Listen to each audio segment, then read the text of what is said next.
We are live. Good evening, ladies and gentlemen, and welcome to the March 22nd, 2022 Board of Selectmen meeting. May I have a roll call, please, Mr. Tropiano? You are muted, my dear. All right, no problem. 4 selectmen present this evening so far. I believe the 5th one will be along momentarily. We do not expect, there's Mr. Bowen. We do not expect to have Mr. Sullivan with us this evening. I knew that. Okay. Mr. Slavin, could you, oh, there he is, and Mr. Titlebaum is with us. So all 5 selectmen are now present as well as town council. Thank you.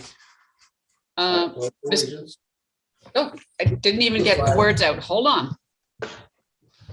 Of the United States of America and to the republic for which it stands, one nation, under God, indivisible, with liberty and justice for all. Yeah. Goodness, you were way ahead. Always. Okay, announcements. Mr. Muniz, how are you this evening? You are muted, my dear. Thank you. Is that better? That's better. Okay, so I just following up on last week. I had done it in at the end of the meeting, but there's going to be a 50 sock hop dance benefiting the Wareham Council on Aging, Friday, April 8th, time 5 to 10 p.m. at Salerno's, 167 Onset Ave, Onset, Mass. Price is $15 at the door. Cover 100% goes to the COA.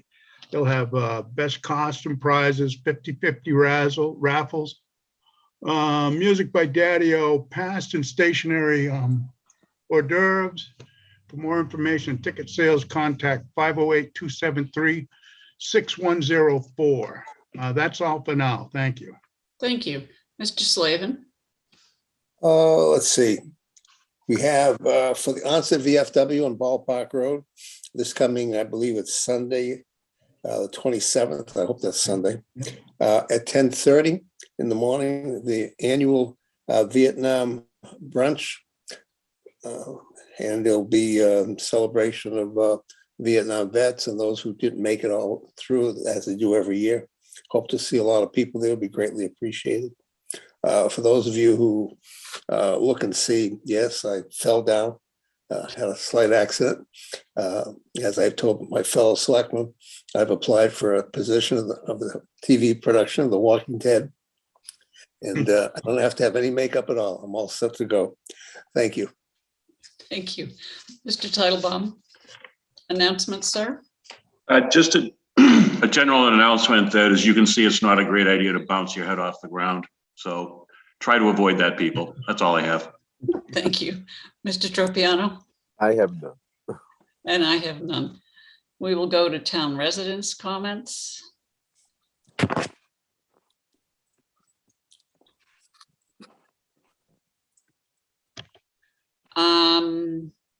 I don't know who Marie is. What is your last name, please, through the chat?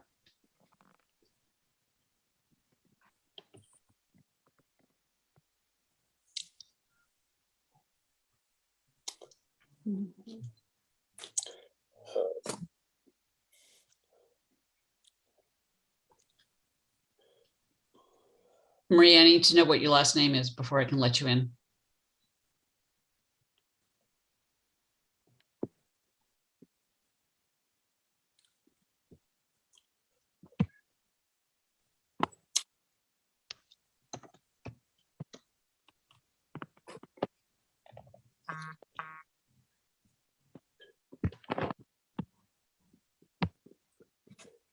All right, we'll let Marie in. I don't know what her last name is, and if I don't recognize her as a resident, we'll take her back out.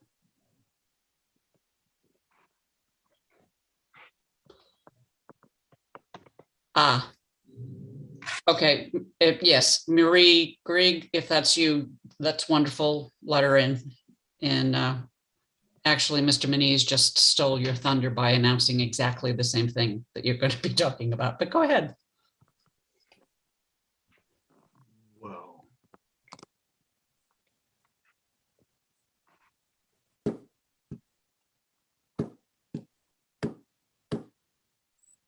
Okay. Mr. White, can you get her in or not? Not been able to. Oh, maybe. There she is.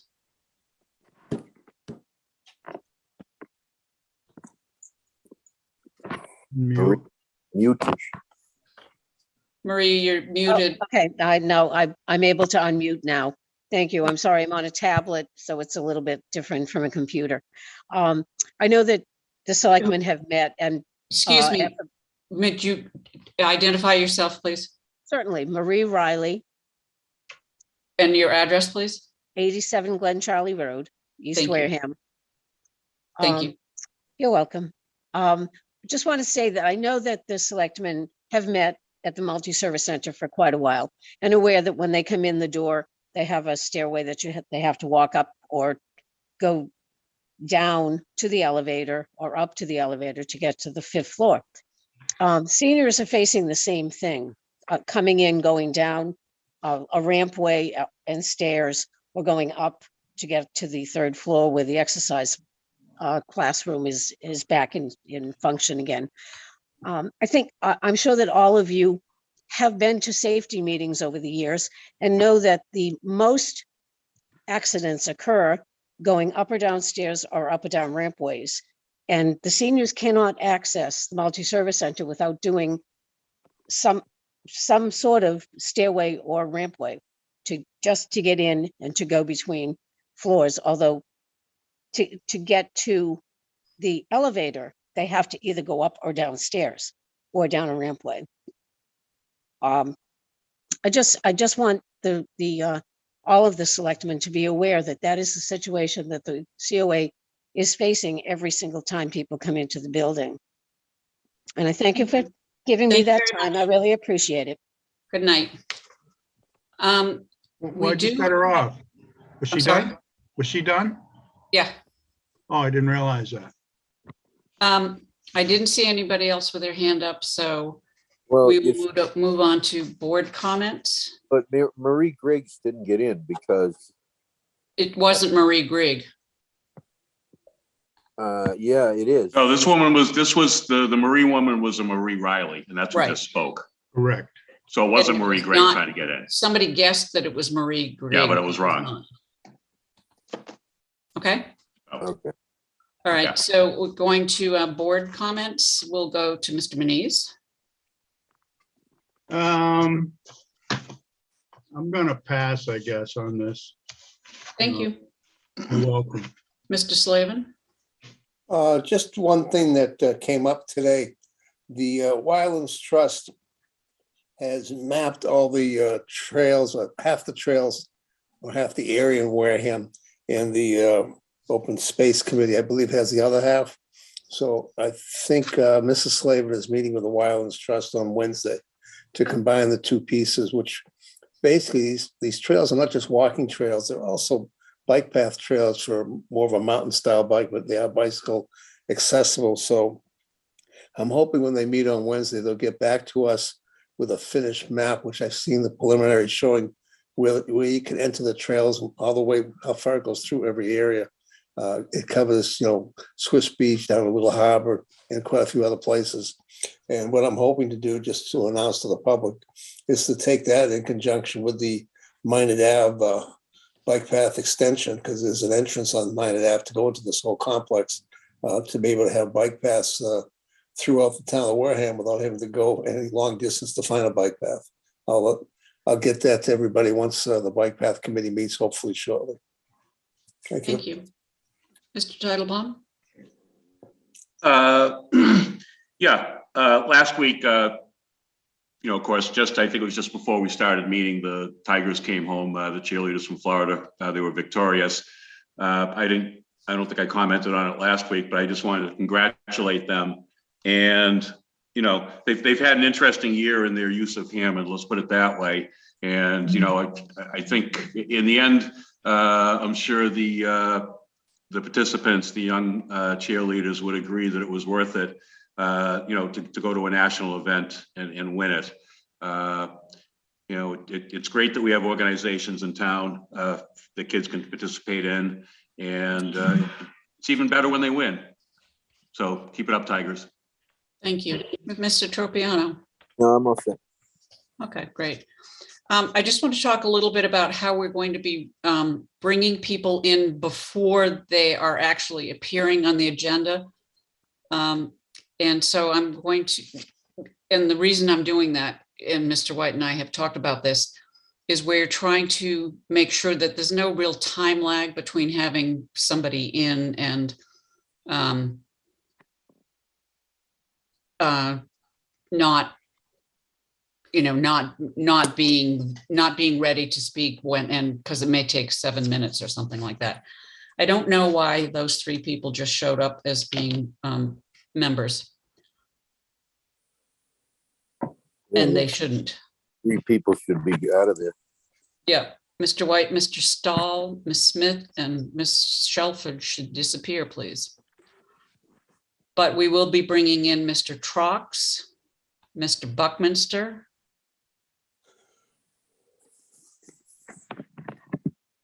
We're gonna bring them in now? We haven't Yeah, 'cause opened a we- hearing yet, and this, The We're hearing gonna, is- we're gonna bring them in anyway. Well, No, we're not gonna start, but we're gonna bring them in. Okay, like he's having some difficulty getting them in a row. yep. Ms. well, Smith. this was what I was going to propose, given the information we received on the hearing yesterday. That would be to open the hearing and continue it indefinitely until we know where the dog is. Right, but we need to wait till the 7:15. Yeah, Mr. White. Yeah, but that's what I propose to do, so. That's fine. Mr. White, I don't know what's going on, but you now have 4 people who are not supposed to be in the meeting at the moment. So I will ask you to move them out. This happened once before. What, 3 weeks ago? We set 8 people as panelists. There We're shouldn't, seeing David Stahl, Claire Smith, Chloe Shelford, and Ken Buckland on the screen, and none of them should have been admitted. So should I just log off? yes, please. All right, sorry about that. Yeah, it's not you. It's, yeah, it's It not is your weird fault. because if you look at over at the side where it says panelists, it just shows the 8 of us that should be in here. Right. No, 6 actually is what it should be, right? So come back on at 7:15. Is that what 7. you're saying? That, Right? well, oh, if you're for the dog hearing, you can stay. Oh, I am from the dog hearing. Okay, then you can stay. But Ms. Smith and Ms. Shelford must go. And let Mr. Trox in. I can't remove them because they're not panelists on my. control. Okay. Yeah, we're Claire- seeing them on our screens, Bob. Good luck. Claire, can you sign out and come back in? I don't think they're showing up on the TV screen. Well, they're showing up here. On ours they are, but I think on the TV, they're not. Let me double check. That's my understanding. Claire's gone. Yeah. Okay, That's so They're gone. Dave here, right? So that's Mr. good. Trox, Mr. Buckminster, And Dave, this David guy is supposed to be here now too, right? yeah, David Stahl can stay. So there we go.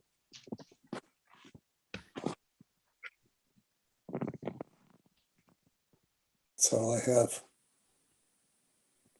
I don't see David Stahl anywhere. He's in. David Stahl is in, he can stay. But I'm here. yes, you can stay, hang on. We need Mr. Buckminster and Mr. Trox. Apparently somebody thinks we're rude. You know, trying to get these people in or out. I don't know how. No, I think that was due to Judy believing the woman was all finished, was awful close. It almost sounded like she cut her off really good. I didn't mean to cut her off. I thought she had said thank you. She Yes. did. She said something like, "That's all, thank you." Yeah, Yes. so, She was done speaking, so Yeah. she wasn't cut off. okay. No, it just was so close. People misunderstood. I think. But it's all right. Okay, Mr. Buckminster is there and Mr. Trox, we will wait for him as well. First name, Trox, Trox. that first name, Ernie. Ernie.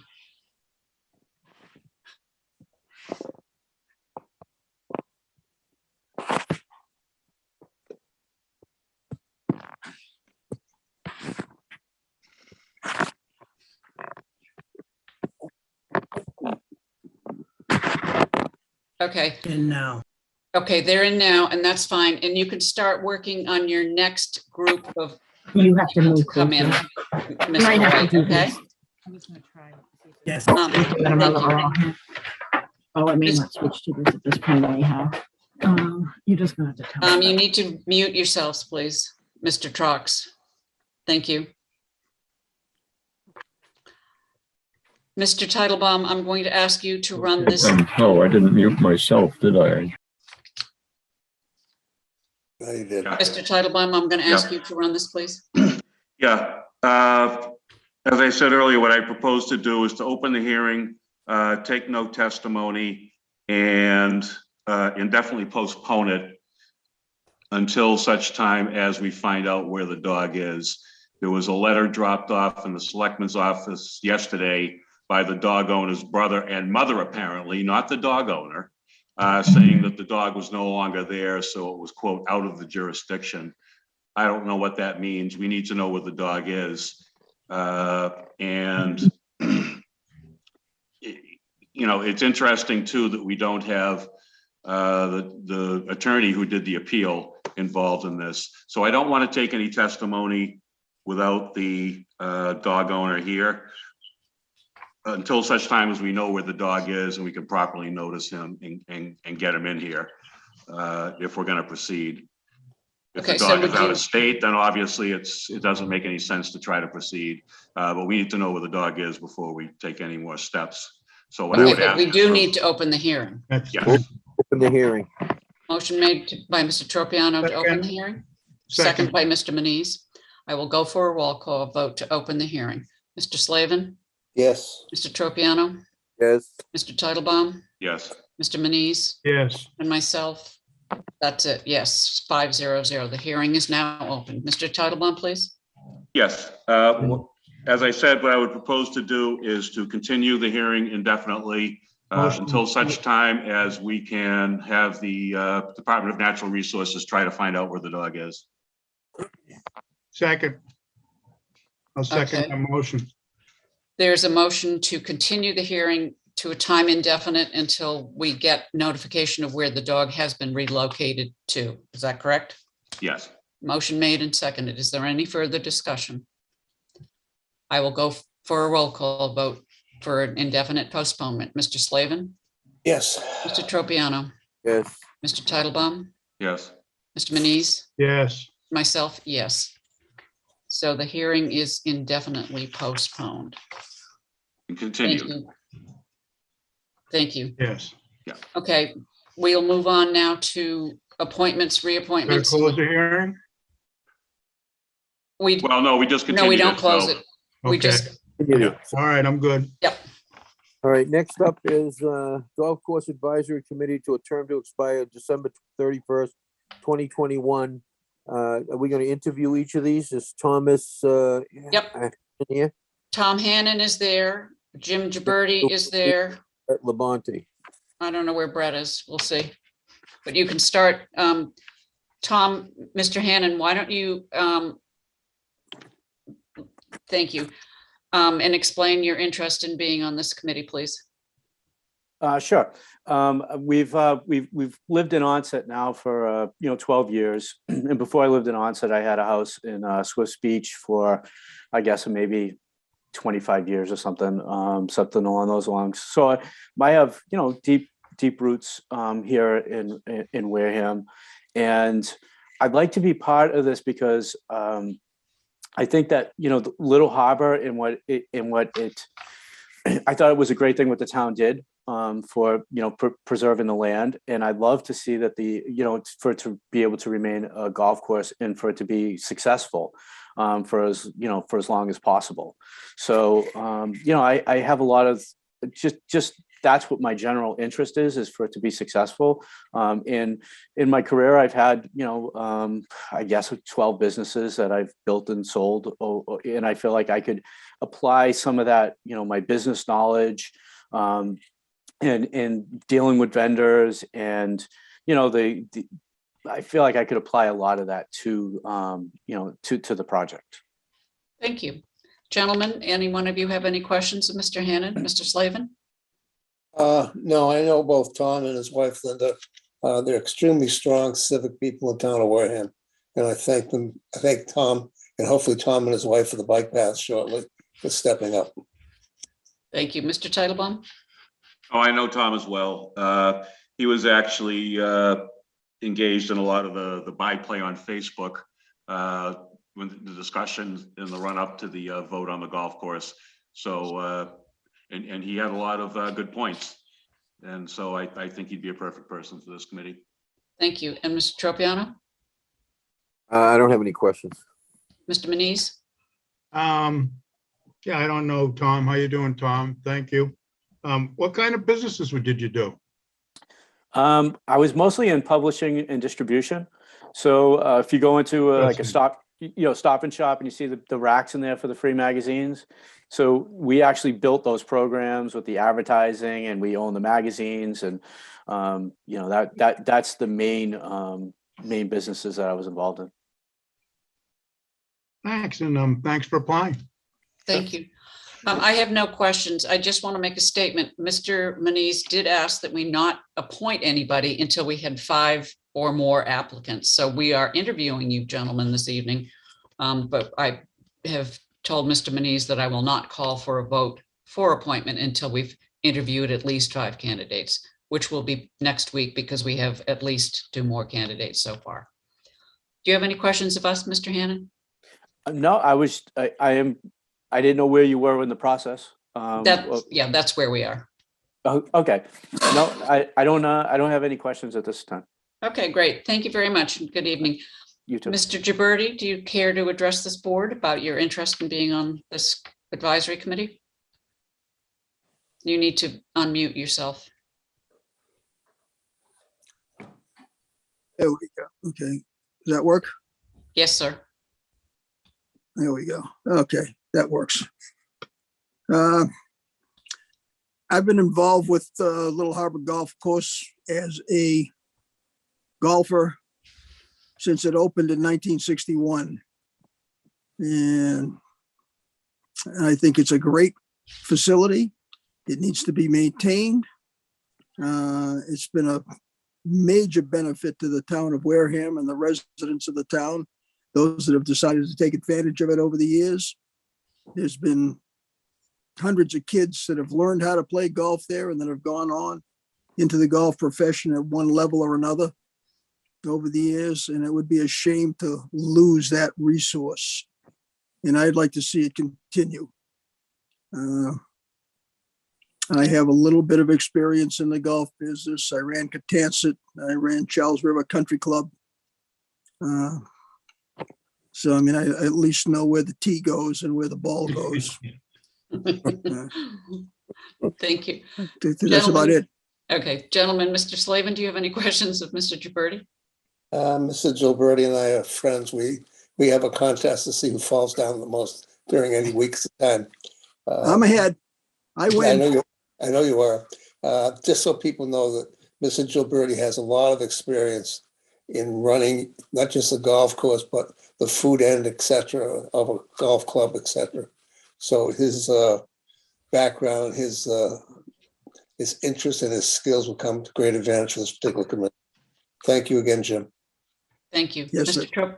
Tropiano, any questions of this gentleman? I gotta tell you that the only guy I've ever seen that looked like Mr. Slavin does right now, right this minute, is Mr. Gilberti. Thank you, Patrick. He went to Maine one time and he came home not looking so good. But look, he did heal. So, Alan, that's what you got to look forward to. No, maybe can't not look like that. No, I know Mr. Gilberti very well, and I know he's been involved in golf forever, and I'm okay. Thank you. Mr. Manise, any questions of this young man? No, I know Mr. Gilberti because of his activities in town and his experience. I knew he had experience, and I think I want to just thank him, and we'll see what happens. I'm pretty positive, about his Thank you. application and what he can do for us. Thank you. Mr. Titlebaum, do you have any questions, sir? Nope. And neither do I. Thank you, Mr. Gilberti. We will do the appointments next week. Hopefully, I don't see Mr. Labonte, so I will re-invite him for next week so that we have at least 5 candidates. Okay, next is the solar bylaw committee term to expire at the completion of the 2022 annual spring town meeting. I move that we appoint James Ekabachi to that term. There's a recommendation from the Solar Bylaw Committee and from the planning board, I guess. Is there a second to that motion? Second, that would Thank be ZBA, actually. ZBA, okay, thank you. Then any further discussion? No. Okay, I will go for did I have a second? Yes, that was me. Okay, I will go for a roll call vote, please. Mr. Slavin, Yes. Mr. Tropiano, Yes, Mr. Manise, Yes. Mr. Titlebaum, Yes. and myself, yes, 500. Thank you. And now we will move on. discussion and possible vote to endorse the housing assessment and production plan for the town of Wareham. And here is Mr. Buck. Good evening, Mr. Buckland. Thank you for evening. coming back because last week we didn't get the document until quite late. So we've had a week now to look at it. You did do a presentation last week. And so what I think I would like to do would be ask the gentleman, my peers, if they have any questions of you. Mr. Slavin. No, I've gone through it about 3 times now. I'm fine with it. Thank you. Mr. Tropiano. Actually okay with it. I got a chance to read through it, which, I was the one who kind of had questions last week because I got it so late. But I'm okay with it. I get the principle and I'm good.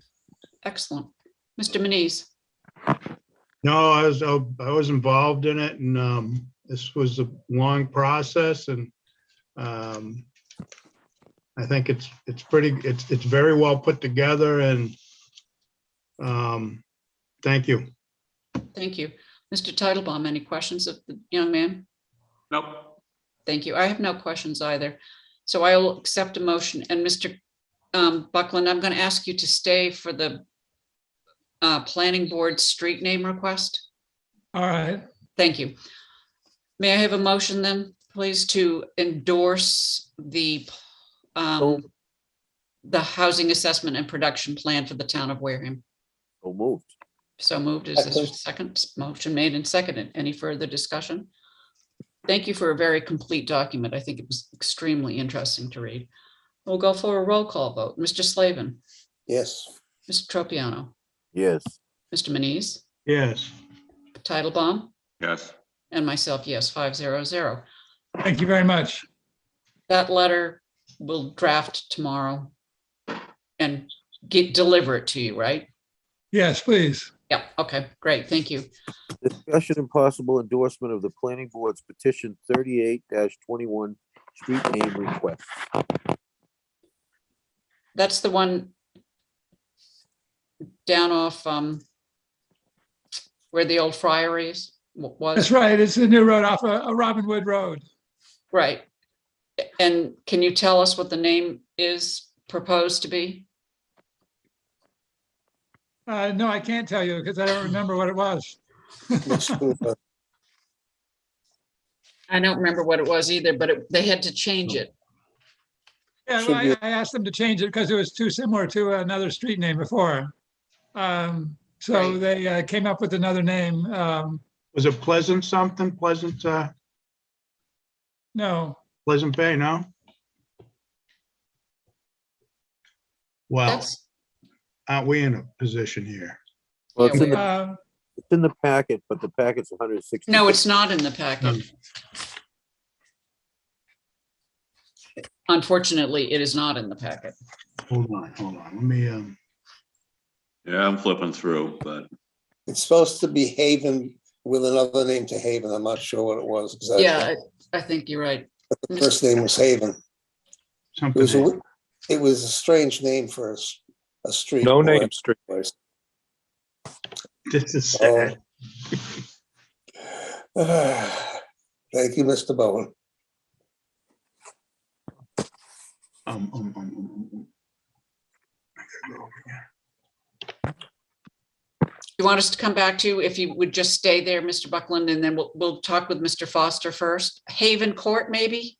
Yep, that's it. That's close. I think that's it. Haven Court. so if that's what they want. That's what they get.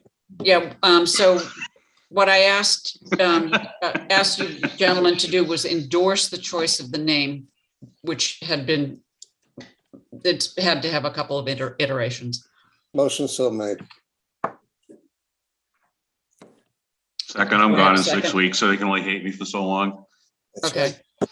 Motion made and seconded. Is there any further discussion on the road name of Haven Court, I believe? Go for a roll call vote. Mr. Slavin, this is an endorsement only. We do not name streets. Mr. Slavin, I'll be there and I'll be walking up and down the streets during the nighttime. is that a yes? Yes. Thank you. Mr. Manise? I'm not sure on it, so I'm just gonna say present, because I'm not sure. That's Okay. the right name. Mr. Tropiano Yes. and Mr. Titlebaum? Yes. And myself, yes, so 401. Thank you. Mr. Foster, my much. dear. Oh, no, No. nope, That's Mr. Well, Trade let's do Mr. Foster. We'll He's do him. here. Mr. Foster, go ahead. Hi, good evening. Good evening, and how are you? Good. This evening, we have a $2.6 million bond anticipation note. That is the 5% holdback on the MSBA money from the school, a $51 million grant. So we went out to bid. We received a bid from Oppenheimer and Company, 2% coupon, a $12,818 premium, with a net interest cost of $39,037.56. It's a one-year bond anticipation note. If we receive the final audit and everything is complete a year from now, it will be paid back by the MSBA money, or it will have to be refinanced if it's not complete. That's where we stand on that. Thank you. Do you have any questions of the young man? No? So, yeah, I do. Oh, go ahead. Yep. Just a clarification for Yes, sir. for myself. Now, this is a ban, right? Yes, And it was for $2 million and some change.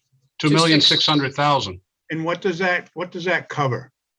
That's the 5% holdback. So when the school was constructed, they hold back, MSBA holds back 5% of what they're going to give us until the final completion of the project and the final audit, which should take about a year.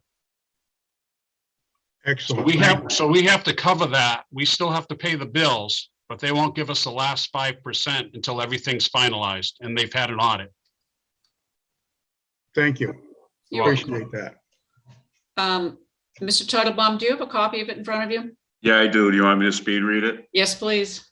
Okay, this is going to be the motion from the clerk.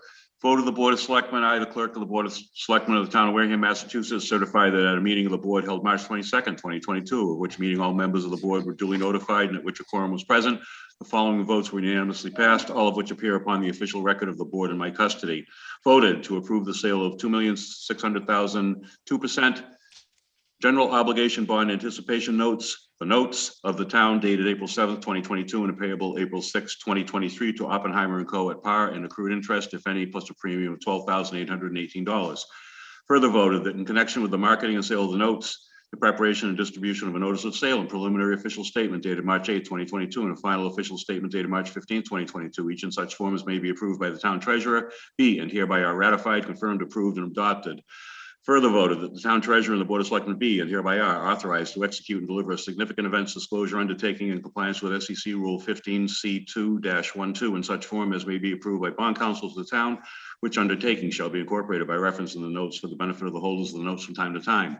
Further voted that we authorize and direct the town treasurer to establish post-issuance federal tax compliance procedures and continuing disclosure procedures in such forms as the town treasurer and bond council deem sufficient, or if such procedures are currently in place, to review and update said procedures in order to monitor and maintain the tax exempt status of the notes and comply with the relevant securities laws. Further voted that any certificates or documents relating to the notes, collectively the documents, may be executed in several counterparts, each of which shall be regarded as an original, all of which shall constitute one and the same document. Delivery of an executed counterpart of a signature page to a document by electronic mail in a PDF file or by other electronic transmission shall be as effective as delivery of a manually executed counterpart signature page to such document. And electronic signatures on any of the documents shall be deemed original signatures for the purposes of the documents and all matters relating thereto having the same legal effect as original signatures. Further voted that each member of the board of selectmen, the town clerk, and the town treasurer be and hereby are authorized to take any and all such actions and execute and deliver such certificates, receipts, or other documents as may be determined by them or any of them to be necessary or convenient to carry into effect the provisions of the foregoing votes. I further certify that the votes were taken in a meeting open to the public, that no vote was taken by secret ballot, that a notice stating the place, date, time, and agenda for the meeting, which agenda included the adoption of the above votes, was filed to the town clerk, and a copy thereof posted in a manner conspicuously visible to the public at all hours in or on the municipal building that the office of the town clerk is located, or, if applicable, in accordance with an alternative method of notice prescribed or approved by the Attorney General as set forth in 940 CMR 29.032B, at least 48 hours, not including Saturdays, Sundays, and legal holidays prior to the time of the meeting, and remain so posted at the time of the meeting that no deliberations or decision in connection with the sale of the notes was taken in executive session, all in accordance with General Laws, Chapter 30A, Sections 18 through 25, as amended, dated March 22nd, 2022. Clerk of the Board of Selectmen. Is there a second? Motion. Motion made and second. Is there any further discussion? The rate on the note is 2%, which is we're moving up, unfortunately. The net interest cost was 1.5%, though. We received a $12,818 premium.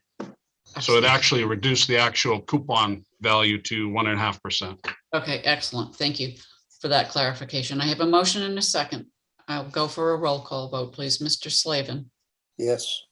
Mr. Manise, Yeah. Mr. Tropiano, Yes. Mr. Titlebaum, Yes. myself, yes, 500. Thank you very much. The documents will be available to you, Mr. Foster, tomorrow morning in the Board of Selectmen's office. Great. Thank you very much. Thank you. Thank you. Thanks. I don't see Mr. Pitts here from Trade Routes. If you're here, but under another name or phone number, could you raise your hand? Because you are the petitioner for these signs on town roads. And you were invited and you did tell us you would be here. Let's see. He's not. Do you want to ask him to come back, or do you want to look at the request? It's up to you, gentlemen. We can look. Pretty basic requests. These are for directional signs to get people to the dispensary. Yeah, these are signs, they're allowable under the Cannabis Control Commission, if the town wants to allow it. Okay, It's similar to the Autobahn situation where they wanted to put non-traffic signs, which those come under the jurisdiction of the road commissioners, of course, but rather directional or / informational signs up, which would fall under our jurisdiction. So that's why it's before us. Okay. I mean, I personally would be comfortable proceeding without it. I don't think these signs are any big deal. Mr. Tropiano, do you have any objection to proceeding? We can proceed, but I'm against an entity that's not profit putting signs on town property. Okay, and Mr. Manise, do you object to proceeding? Well, I'd rather, yes and no. I'd rather see a little more of a comprehensive look at placement of signs for businesses in the industrial park and try to do it as a one-stop process, so it's thought out, and maybe ladder board signs along the streets that are there indicating, and then overall at the entrance, what main businesses would be in there. I don't really want to see just one business and another business asking and another. That's what I have to say on that. So I just soon wait and maybe discuss it. I'm not against signs, but I just think it has to be a little more thought out, and that's what I have to say. Okay, thanks. I Mr. Slavin, do you have a question? No, just to comment on, I agree with Ms. Muniz about as far as the industrial park. This is something that we've been working on, actually, Mr. Buckland, for at least a couple of years, if not more, about putting a billboard type sign, multiple sign at the entrance going into the Kendrick, et cetera, into that industrial park to list the different businesses. Normally, when you have an industrial park, you go in, and if there's streets that feed off the main street, you'll see a list of signs with a direction arrow where those particular businesses are on the side streets. So we could check with Mr. Buckland to see what the overall plans are, because that is supposed to be coming anyways. I think the question is where to put it. Okay, Mr. Tropiano? Okay, I don't know if you've seen the signs that are on the end of the industrial park right now by the sidewalk, but that is just a travesty, and I think Mr. Muniz is right in this case, that we need a comprehensive type of thing that could be maybe a nicely done sign that sits on the end of the road. Yep. That'd be my, well. Okay, Mr. Titlebaum. Yeah. Director Buckland has brought the issue, sort of before the WRA, even though we don't actually own any property in there. There has been discussion about putting a sign up out on Cranberry Highway. One of the issues there, of course, is what's going on with the abandoned property that the state abandoned back to the town, but it seems to be being used by a private party that is sort of exercised dominion over it, although certainly not domain at this point, because you can't do that against public property.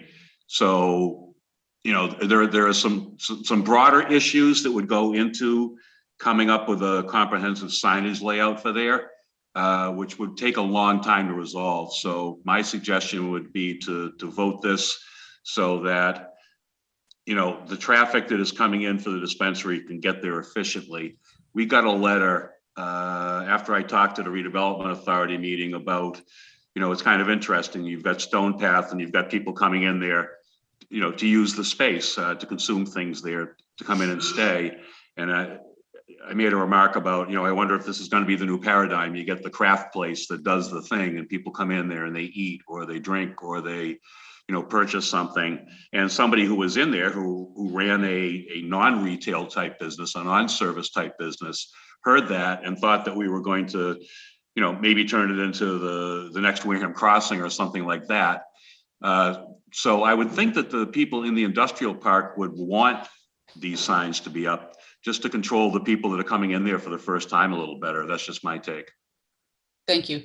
I happen to agree with Mr. Muniz and Mr. Tropiano. I think that we should refer this back to Mr. Buckland for a comprehensive look at what it is that we're being asked to do. I understand that they may be by right allowed to have these signs, but sign, a whole bunch of signs that are all stuck all over the place is really not attractive. And I don't think that's the way that we want to go for this. So I hear three of you saying that you'd like to hear it at another time and refer it back to Mr. Buckland. Is that what I'm hearing? Mr. Tropiano? Yeah. Oh, yeah, I totally agree. Okay. Is that all right with you, Mr. Muniz? Yeah, that would work. Okay. Thank you. Thank you. It's not that I don't want these people to be able to do business. It's not the point. Can you imagine if we put 6 more signs out there like the ones that are there now? No, I don't want to. Right. And I don't want to be interrupting, but, you have a lot of businesses there and right. You get the point. I'm just gonna shut up. Yeah, no, you've made a good point, and there's a new business that is going in there. And I think that we need to be inclusive on our signage. That's my personal opinion. Anyway, so we'll refer it back to Mr. Buckland. We now have Mr. Gibberti and Mr. Campina with us. They have 3 articles to discuss, as well as just a presentation about, I guess, maybe bringing us up to date on what's going on in the sewer world. Good evening, gentlemen. Mr. Campina, you're muted. Evening. Thank you. First find. Hold on a second. There it is. You're all set. We just can't see you. There you are. Yeah. Hold on, just check. Okay. Good evening, Mr. Campina. How Good are evening. you? Good, thank you. Good evening. Nice to see you. Same here. Great to be seen. Okay, which one of you gentlemen is going to be speaking on our behalf, on your behalf? Well, I defer to Mr. Gibberti, and any other questions or whatever, I can definitely help out. Mr. Gibberti. Yes, ma'am. I think the first item you had was the Enterprise Fund, enterprise fund. What? which is Article 10. Okay.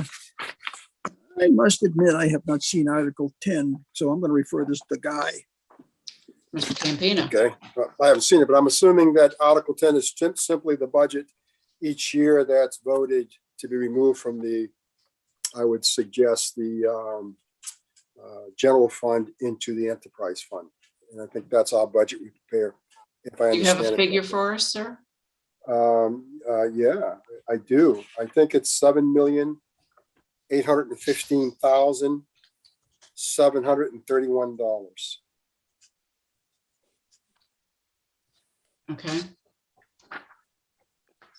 Does anybody have any questions of Mr. Campina on that particular item? No? Okay. The next one would be the Article 15, which is the replacement of the Swifts Beach sewer lines to the Ruggles pump station. Yeah, that's be the lining of a, not a lining, I'm sorry. It's a replacement. We've got lines there that are 17 feet deep that are failed and collapsed due to pressure from some pumps. The gravity main sewer pump lining is kind of a mess.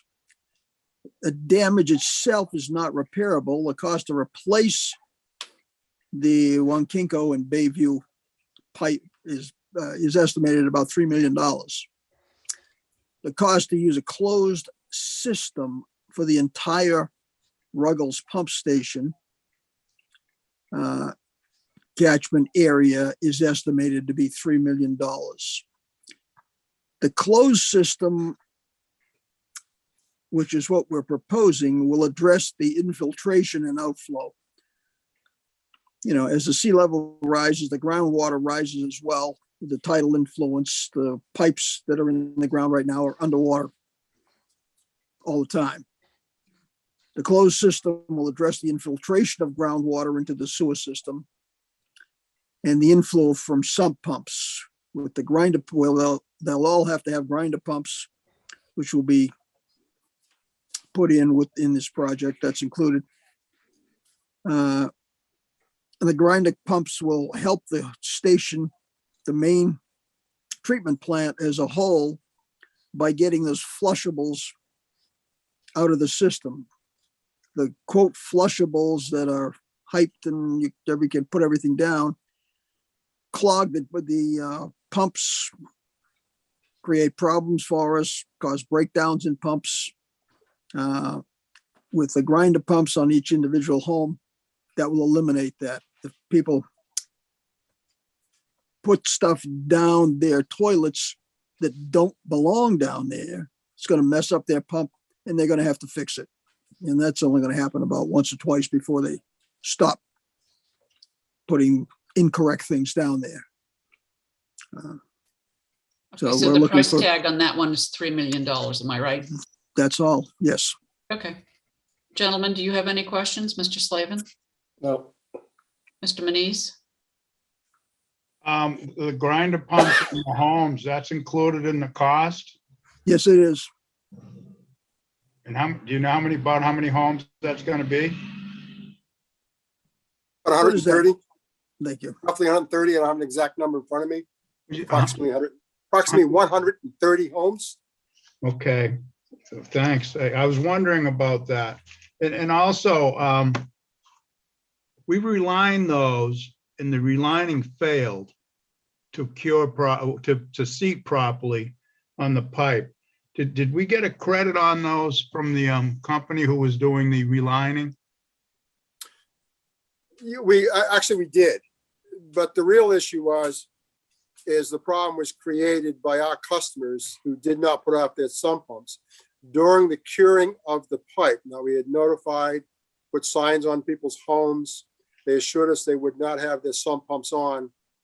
During the curing of the pipe, the sump pumps come on, overcame the 5 PSI holding the lining in place. The sump pumps have greater pressure and created if you will, a lifting of the lining off the pipe, the hose pipe, creating a Right. shock fins down the center. So, the contractor was very nice about it as far as not charging us for certain things, but it certainly wasn't his cause or his negligence or his failure. Well, it failed. The lining of the pipes failed because of A, B, or C. And so we did not get a reimbursement on that. We just didn't pay for it, right? We paid for the project. Absolutely. Okay, Because we did pay so- for that, even though it failed. that's right.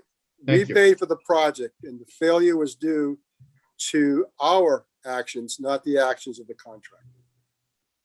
Thank you. Okay. Mr. Can I make Titlebaum? Can I make a correction on that, Judy?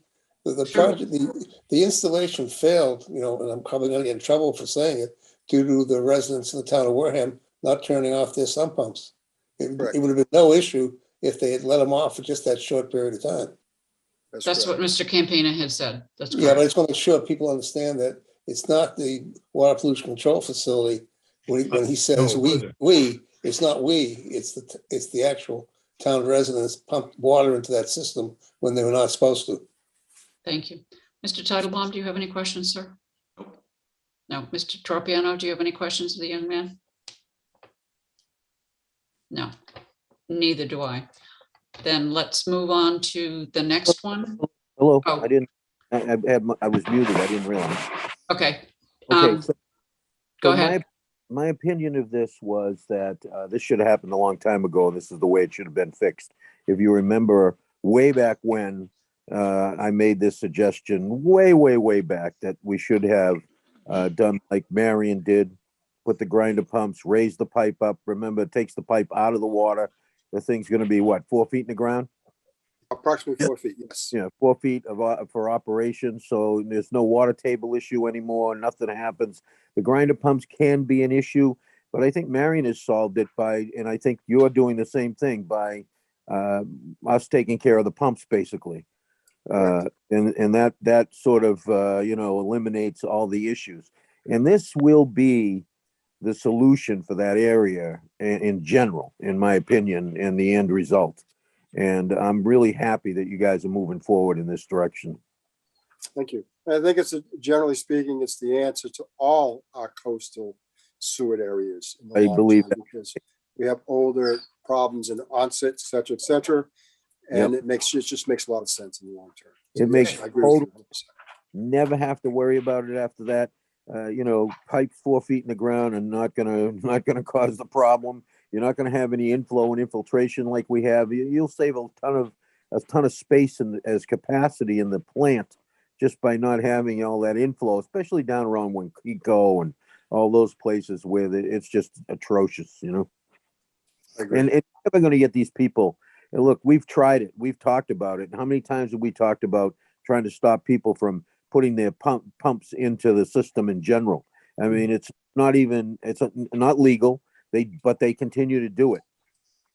It seems like there seems no way to chase them for some reason or another. I don't know, but it certainly would be nice to be able to get them to turn off that because we're treating water that's really groundwater, which is probably clean water at the plant for nothing. Thank you. Mr. Titlebaum, do you have any questions or comments, sir? I don't either. Then, gentlemen, let's move on to Article 17, which would be the line force main from the Narrows to the water pollution control facility, which is also a $3 million price tag, I believe. Yes. Thank which is down from, what was it, guys, 7 originally looked at? Close to 8, yes. Something like that. That's a pipe that's been in the ground for 50 years. We've taken samples out of that pipe and it's reached its limit or almost exceeded it in some areas. It's still operating at the moment, but we never know when something like this will let go. And with the time it's been in the ground, the corrosion that we found on it, it's only a matter of time, and we need to do this before it becomes a Plymouth situation. Thank you. And Mr. that's a Slavin? $3 million lining fee. Okay. Mr. Slavin? No, I've heard about this quite a bit through my other partner at home there. Thank you. Mr. Manise? I'm good. Thank you. Mr. Tropiano? No, I'm fine. I understand. This is a force main, so this has got to be lunch. Excellent. Thank you, Mr. Titlebaum? All set. All set, and I'm all set. Gentlemen, thank you very much. Do you have any questions for any further comments for us? No, thank you for having us and taking the time to listen. Thank you. We Thank will you. be making our vote recommendations next week. Okay. We just wanted to, have time to think about your presentation. So thank you very much, gentlemen, and good evening. Any other questions, call us. Thank you. We are now going to, Request from the Church of the Good Shepherd to place signs. Oh, sorry. Yeah, that's it. no, yeah. go ahead. And I don't believe there's anybody here on their behalf. So Yeah. can you just Place read it, signs please? on property. I move that we allow it. We do every year, so. Second. Second. Yeah, you go. Motion made and seconded, and the information has been provided by the church. Motion made and seconded. Any further discussion on the motion to approve? I will go for a roll call vote, please. Mr. Slavin, Yes. Mr. Manise, Yes. Mr. Titlebaum, Yes. Mr. Tropiano, Yes. and myself, yes, 500. Thank you very much. And next, Station from the Wareham School Committee, Article 16, East Wareham School location at 27 Peepo Street in Wareham. thank you very much. And we have with us Superintendent Shaverhood and the chairman of the school committee, Joyce Bakayaki. How are you ladies this evening? Very well. How are you? Good. Which one of you is Hi, going to, good, or thanks. which one of you is going to address us, or both of you? Dr. Shaberhood, do you want to start? I will. Thank you. The East School's been vacant for a period of time. The district will not be occupying the building, and we do not have the ability to dispose of the building. The town does have the ability to dispose of the building, and this article would allow the town to take control of the building and then dispose of the property if they so choose. Thank you. Any questions, Mr. Slavin, No. Mr. Manise? Either way, I mean, I guess the town's going to end up responsible for any upkeep, repair, either directly or indirectly through the school department, correct? Correct. Okay, thanks. That's all I wanted to know. Mr. Tropiano? I don't think that was correct. I think what Jim was saying was the school department would be responsible in some manner for repairs, and they will not once they turn it over to us. That's correct. We'll- But what I was saying, if I may, Mrs. Whiteside, Sure. is either way, we would be responsible either directly as a town or indirectly through the school if repairs would be done on it. But that's just, minor. Thank you. Yeah, Thank it's just gonna be us that's gonna be responsible after Yeah, it's back over. There won't be any school involved at all. I understand that. Thank you. Okay. And that's the way it is, and there's really nothing we can do about it when they don't need the building anymore. They turn it back over to us and we have to deal with it. So that's how it works. Thank you. Mr. Titlebaum, any questions, sir? No. And I have no questions. Do you ladies have any questions of us? No. Then thank you very much for your presentation. We will be voting on this next week. Thank you. Thank All you. right. Thank you. We Yeah, have a thank you. presentation from Ms. Kinneberg for the Community Preservation Act Yes, thank you. article about 801 Village. I'm going to share my screen with you, Thank you. I think. Let's see, here we go.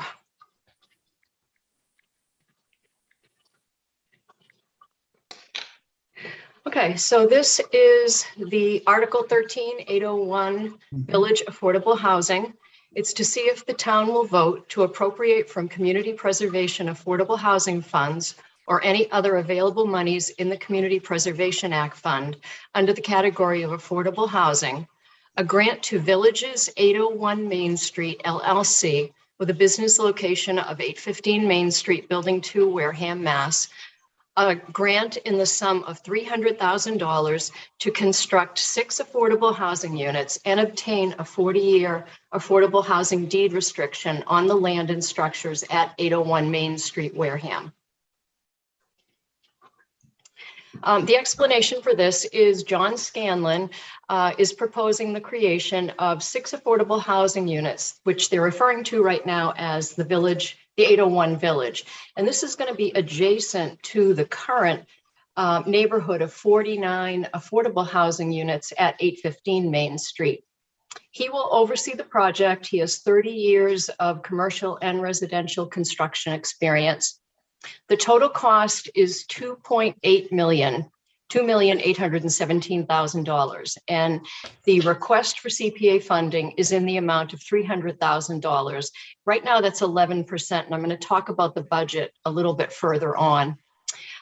They anticipate that groundbreaking will take place this fall, and they're going to be modular units, and they will be ready for rental no later than the spring of 2023. The property manager, Nanette Perkins, is making every attempt to accommodate Wareham residents. And she is the current property manager at 815 Main, and she'll oversee the new units as well as maintenance of those units. And a letter of support has been submitted for these new units by the Wareham Police Department, the chief of Wareham Police Department. On February 23rd, CPC voted 6-0 to submit this article for consideration at the Springtown meeting. Talk a little bit about the project. The project has the following team members, and as you can see, Mr. Scanlon, who is the founder of Scanlon Construction, has experience in 30 years of experience in both commercial and residential, and he is the owner and developer of 815 Main. Nanette Perkins is not only an affordable housing specialist, she's the property manager and will be the property manager for the 801 Village. The Freeman Law Group specializes in affordable housing, as does Eisenberg Consulting. And there's also an architectural firm that has experience with modular affordable design, and engineers and soil experts on the team. I know this is hard to see, but this is the budget, and it goes through the purchase of the land at 801 Main, the construction costs for the 6 new dwellings, which includes plumbing and electrical and septic, the administrative expenses that include the architect, the engineers, permitting, legal fees, advertising expenses, and it adds up to $2.8 million. Talk a little bit about the funding request. Right now, when this was prepared, the funding, the total anticipated cost was estimated at $2,817,000. And that the CPA request from the CPA funding request was 11% of the total. And you can see that the total funding package is made up of a mortgage, and a number of other funding sources, the Community Scale Housing Initiative, the Stabilization Fund, the State Affordable Housing Trust Fund. It's right now, as you know, for many of the town projects, construction costs have increased significantly. From the time this project was first envisioned and the budget was done at 2.8 million, I met with Ms. Perkins last week, and the cost for them is already up to 3.3 million. The CPC request will not change. However, the mortgage will more than double. So the mortgage will now be 25% of the total. The CPC funding request will make up 9% of the total. And this is right in line with CPA funding requests. So many of the state and the federal and foundation grants, as well as mortgages, require that there be some type of town support. And that's pretty common with affordable housing and with open space purchases, that a small portion of the total project cost be from the town to show support, town support of the project. So this will now be 9% from CPC. For those of you that aren't familiar with where 815 Main is, if you were to the right of this picture on Main Street, you would come by the Deacon's School, you would come by Toby Road, you would go under the railroad bridge, the yellow bridge, and Ferring Hill is off to the left, and then you come down Main Street. The new piece of property is where 801 will be. And then the part that's circled in red on your screen is the current 815 housing development. There are two entrances. I don't know if I can, oh, I can't. Maybe you can see this. There are two entrances already. The main entrance is here, and there is another entrance here, and the development takes up this space. There'll be no new curb cuts for 801. 801 will use the same entrances that 815 uses. If you haven't seen 815 Main, it is a beautiful neighborhood community of 49 affordable housing units. It is impeccably maintained. It was built in the fall of 2010. And as you can see from the pictures, the inside of the units is beautiful as well. And these are all affordable at 60% AMI.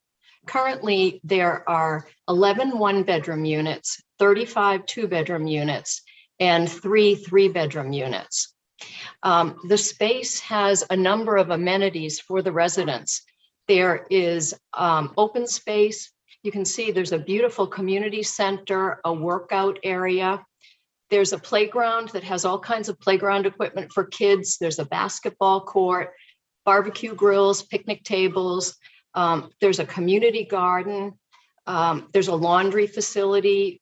There are night vision cameras that are set up throughout the development, and pets are welcome, which is important to folks. So this is really a neighborhood that it maintains the character of Wareham. It's a small development, small buildings, and really well maintained. The 801 Village will still maintain that character, and it is going to be 6 buildings that will be a total of 14 bedrooms. This is the townhouse style, and there will be 2 new 3-bedroom townhouses. There'll be 2 new 2-bedroom townhouses.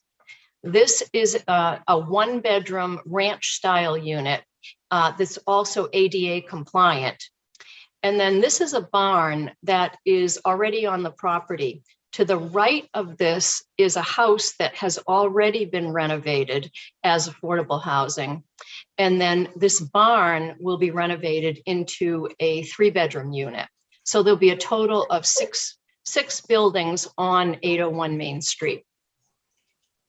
6 buildings or 6 units?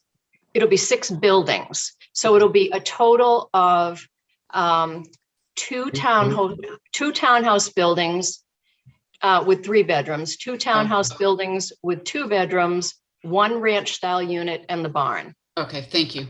And that will make up the 14 bedrooms. Thanks. Any other questions? Mr. Slavin, The original 815, the project was actually for 98 units, if I remember right. It was cut back to 49. I forget whether it came before the ZBA or the planning board or both.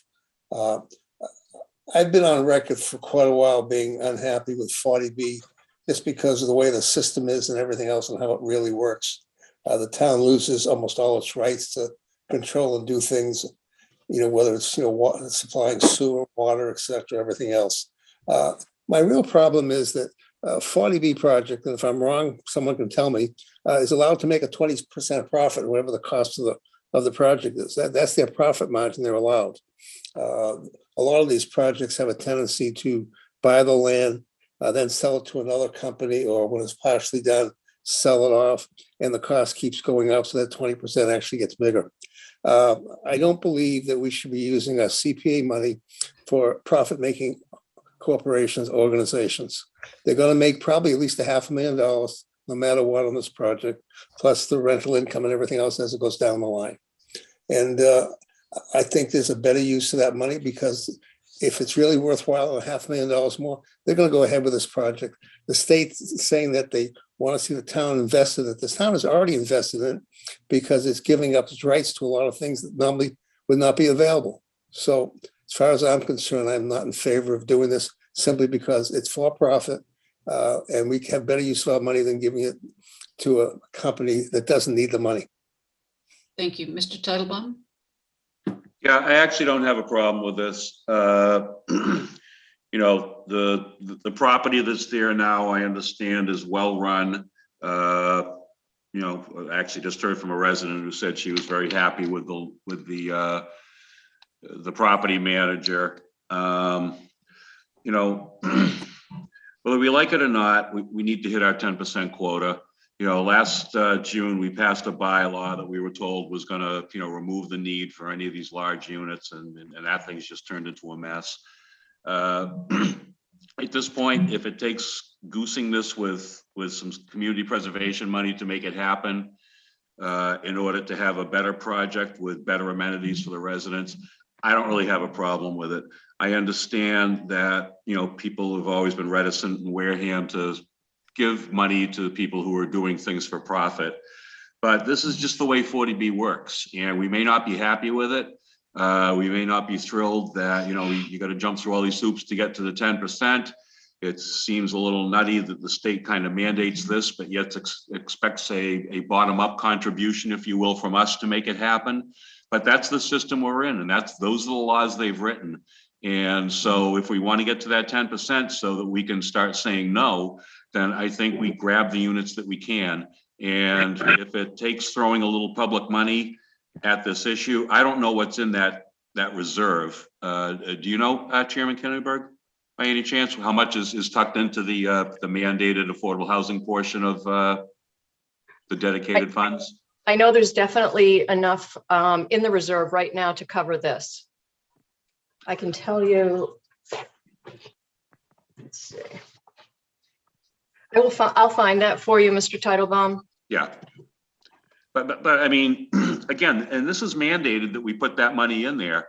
And, we can talk and we can wait. The only way we're ever going to spend that money, if it's not, in conjunction with a private developer, is, with another public agency. And that would have to be the Wareham Housing Authority, which would involve, acquisition of property, because I think they're pretty built out. You could get a few more units there, but you're not going to get many at the Agawam property. I don't know what's available at Redwood either. So, like it or not, I don't think it's a bad way to spend the money. Thank you. Before I ask Mr. Manise for his questions, could you put the slide with the graph, the pie graph back up, Ms. Kinberg? Sure. Thanks. Mr. Manise? Questions, comments? Yes, I do.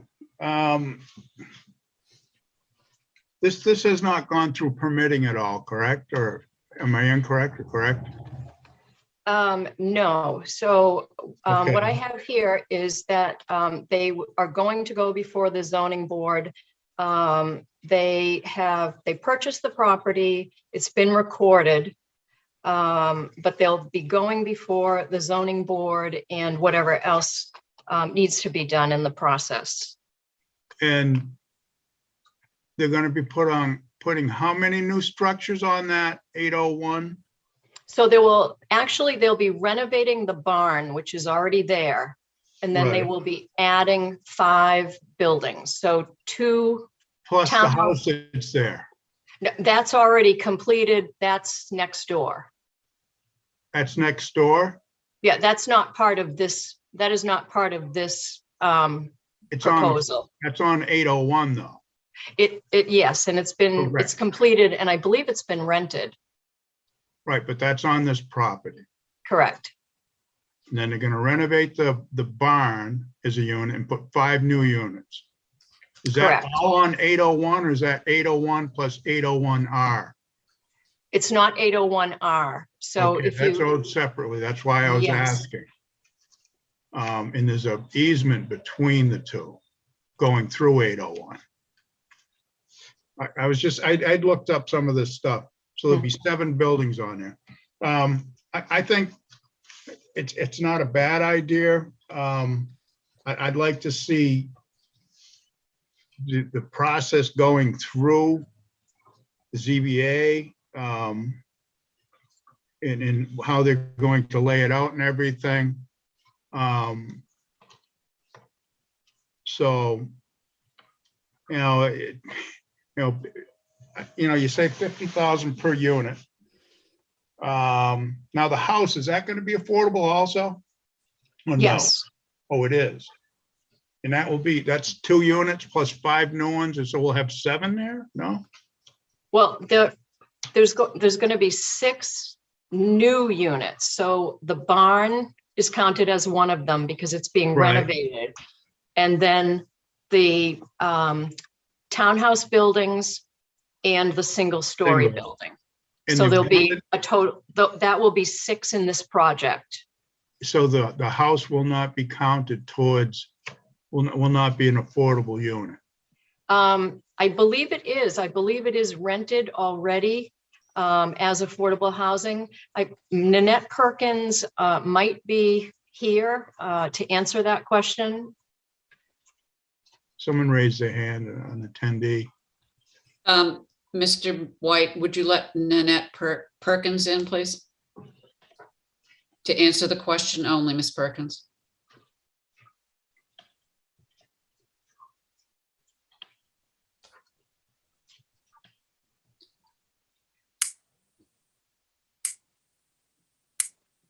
You don't have a lot layout, Ms. Kinberg, then?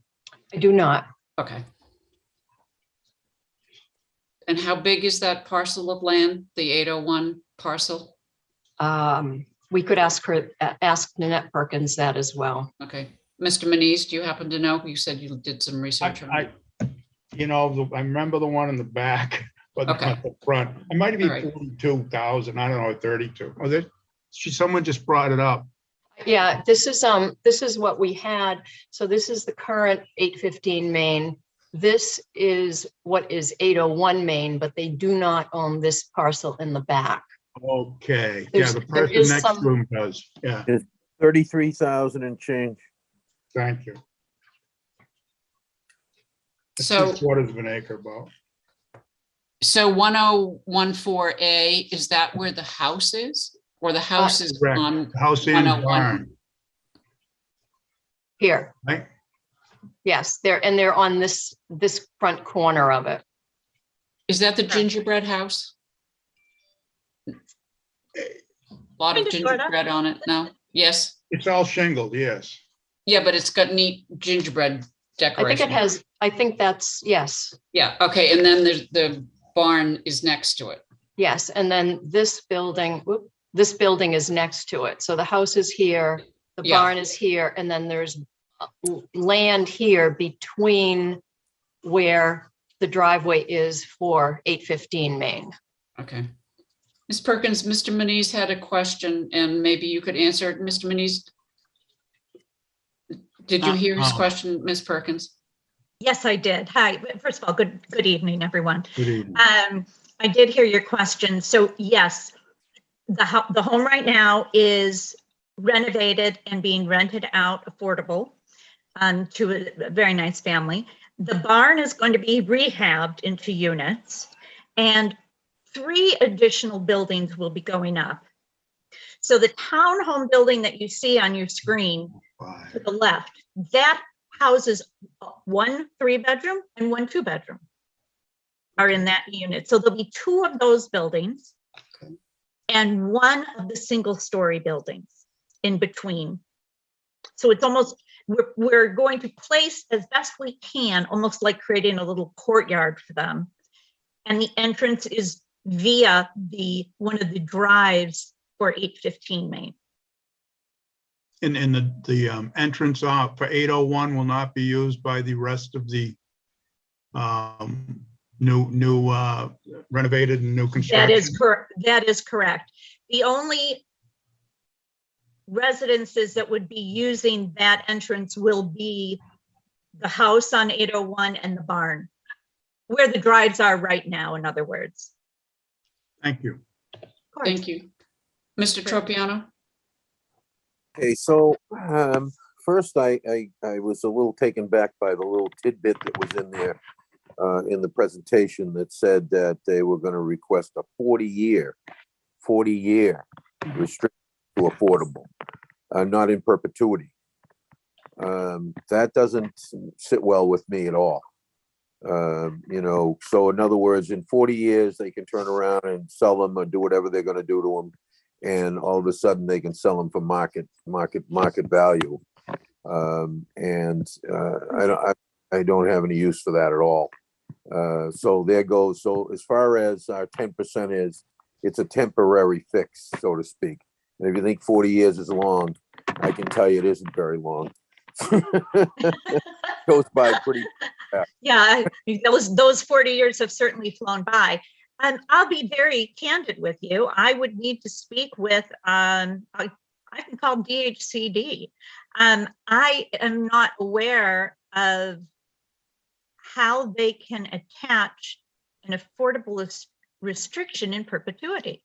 I had 815 isn't. I haven't seen it before, but I am not going to say to you it's something that we wouldn't be open to, because we would. I mean, this is affordable housing. Is 815 40-year restriction? I think it was 30-year. So, and that's going back, so 20 more years. Will we roll it over? Sure. Absolutely. So what happens is that we allow these densities. And by the way, I have a 36 or 38,000 square foot lot here that my house is on. And I couldn't imagine putting 4 more buildings on this lot. I just can't imagine, but whatever. So it'd be pretty small, but I get the whole idea. We're trying to make them affordable. Although remember that Wareham is in the Boston market and not in the New Bedford market. So affordable for Wareham is different than the affordable would be if it was in the New Bedford market. And of course, that makes it much more conducive for having 40B. And it's one of our issues, has been for a long time. There still is rent reasonableness that has to be. I'm sorry. This is not a tete-a-tete between you and I. I apologize. We're all set with you. Thank you very much. You know, I would like to see, I don't like the project. I just don't happen to like the project. And secondly, I am also believe what Alan said about the fact that, you know, this is a private company using our CPC funds. And I'm sorry, but I think there's a lot of projects that we could use it for ourselves, that we don't need to be giving it to some private corporation that's going to keep it for 30 years and then it's gone. I'm just 30 years, 40 years, whatever it is. I'm just not in favor of that. So that's how I stand. Thank you, Mr. Tropiano. I just have a couple of questions, and I think they're more clarification questions, Ms. Canterberg. 815 was built town 10 years ago, and it has 40 49 units? Mike, where Correct. where did I say that? Yes. 49 affordable units.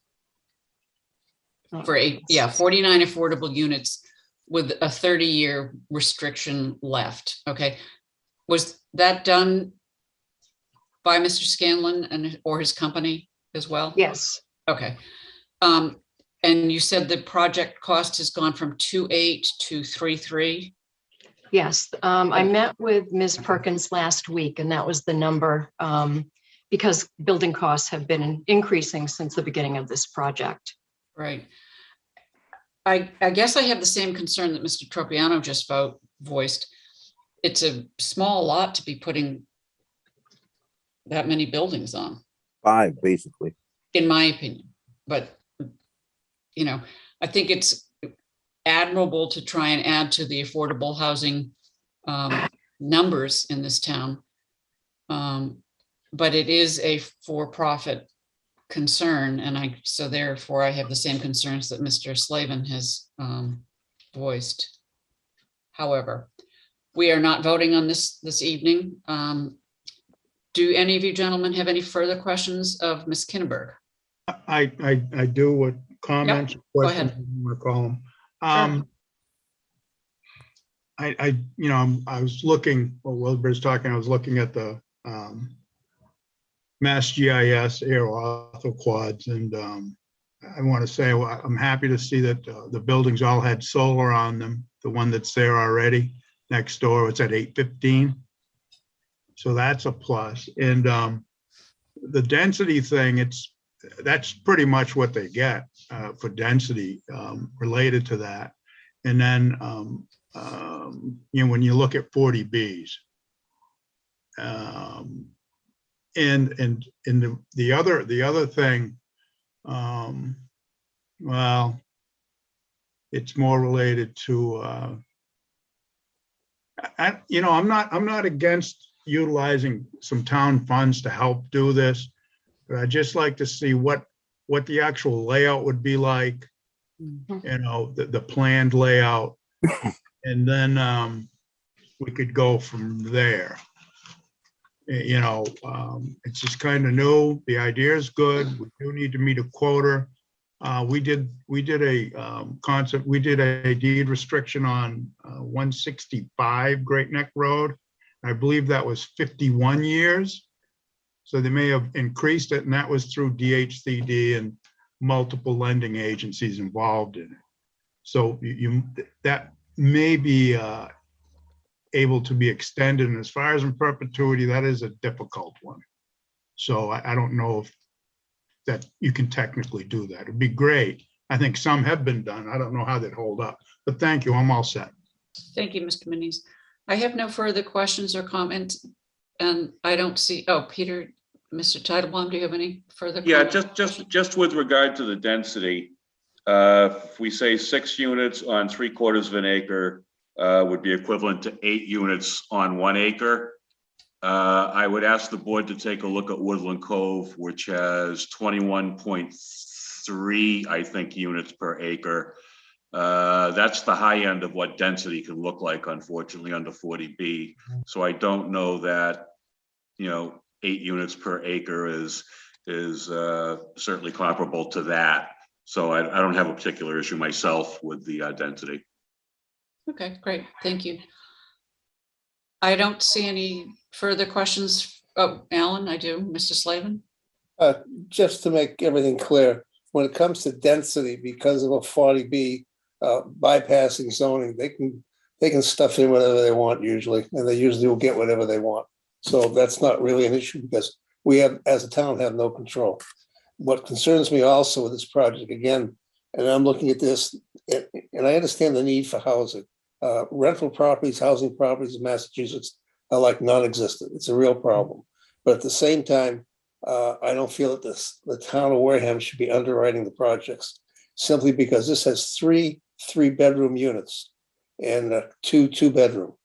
The chances of having 10, 12 kids is a distinct possibility. And we all know what happens, unfortunately, with the cost of schooling versus what the income versus expense of the town is. This particular project, the way I'm looking at it, is going to be a negative cash flow for the town. Plus, we're going to kick out, CPC money of $300,000. And that's one of the reasons I really dislike 40B. Thank you.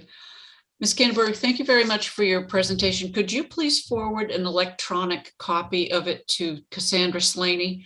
We must include it in our minutes. I will do that. Thank you. I appreciate it. Thank you. both. Thank you. Thank you both for visiting with us this evening. Thank you. And I guess we don't have any 48-hour business that I'm aware of. And we don't have the town administrator with us this evening. So I will go to liaison and initiative reports. Mr. Manise. Liaison reports, huh? Liaison and initiatives. Yep, go ahead. Well, I was over, I came by the town hall today, signed a few things. So I was over to the senior center and it was at different times, they're doing different things. So it's kind of nice to stop in and, they have the daycare there, adult daycare. And it's good people have a place to go and bring family members. And it was nice talking with people. They were doing and Tai Chi was happening. So that was kind of nice. I'm not the liaison for COA, but it was just nice being there. And that's about all I have to say. Thank you. Thank you. Mr. Slavin. I'll be quick because I'm slowly starting to fade away. There was a meeting, I think it was last Thursday, 4 of the counties, Bristol and Plymouth County included, were in a discussion with MMA on budgets and other particular ARPA money, etc. We had elected officials, state senators and state reps talking about different programs coming down the line. I believe I forwarded off to everybody last week a synopsis of all the information, which also went to the town administrator, director of finance, and the assistant town administrator as well. And I'm not going to go into the details tonight on it. Thank you. Thank you. Mr. Titlebaum? I think you just said no. Okay. Mr. Tropiano? No, I have nothing. Thank you. And I don't either. Thank you very much. All right, next up, I move that we approve the minutes of March 1st, 2022. Second. Motion made and seconded for March 1st, 2022. Do you want to include March 8th as well or not? Don't, because that was my wife's birthday and I was not present. Okay, thank you. All right. After, but I will be Okay, abstaining. no. Okay, that's fine. I will go call for a motion, a roll call on the March 1st ones. Mr. Slavin? Yes. I'm sorry, I should have asked, is there any further discussion or questions on that? Sorry. Okay. Roll call vote, please, Mr. Slavin. Yes, again. Mr. Manise. Yes. Thank you. Mr. Tropiano. Yes. Mr. Titlebaum. Yes. And myself, yes, 500. All right, and I make a motion, we approve the March 8th, 2022 minutes. Second. Motion made and seconded. And Mr. Tropiano states that he was absent. Roll call vote, please. Mr. Slavin. Yes. Mr. Manise. Yes. Mr. Tropiano. Abstain. Mr. Titlebaum. Yes. Myself, yes. So 401. Thank you very much. Now, Next move, we you're gonna approve. you're going to see these are really old minutes. We found them in the drawer. And because none of us were in these meetings, this is a by necessity vote. Just want you guys to understand that. Go ahead, Mr. Tropiano. We approve the executive session minutes and hold for February 15th, 2011. Did Rich already allow these to be released? Yes. Okay, These are so old that there's nothing in there. Okay, so then I move we approve the executive session minutes for February 15th, 2011 and March 10th, 2011 and release. Any questions or, may I have a second? Second. Thank you. Any questions or comments? I'll go for a roll call vote, please. This is again by necessity. Mr. Slavin, Yes. Mr. Manise. Yes. Thank you. Mr. Tropiano, Yes. Mr. Titlebaum, Yes. and myself, yes. Thank you very much, gentlemen. Okay, we'll be going into executive session. We will not be returning to open session for the purposes of discussing the town of Wareham versus AD Makepeace litigation, and also the assistant town administrator's employment contract. That we go into executive session. Second. Is that a motion made by Mr. Tropiano with a second by Mr. Titlebaum? We will be going into executive session for reason number 3 and reason number 2. We will be taking a 5-minute recess between the time that we go into executive session and the time that we come back, gentlemen. All those in favor of going into the executive session, roll call vote, please. Mr. Slavin, Yes. Mr. Manise, Yes. and Mr. Tropiano, sorry. Yes, Mr. Titlebaum? Yes. Myself, yes, 500. We are now going to take a 5-minute recess, please, gentlemen. And Mr. White will clear the attendees from the board. Thank you very much. 5 minutes. We'll be back at 8:41, gentlemen.